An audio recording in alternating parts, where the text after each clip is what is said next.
Hi friends! I'm going to read you a story called Arctic Land. So this is about all the animals that live in the Arctic where it's nice and cold, but on land instead of in the ocean.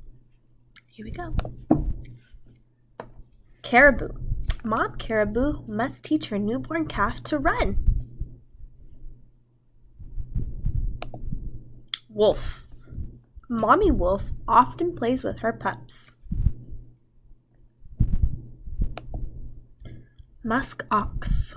Mother ox shelters her shaggy brown baby. Arctic hare.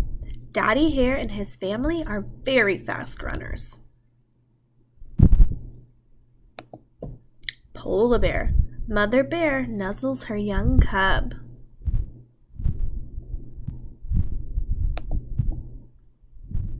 There's the polar bear, and this is an igloo. The end. So this one was also pretty short too, but I still hope that you liked it. All right, bye-bye.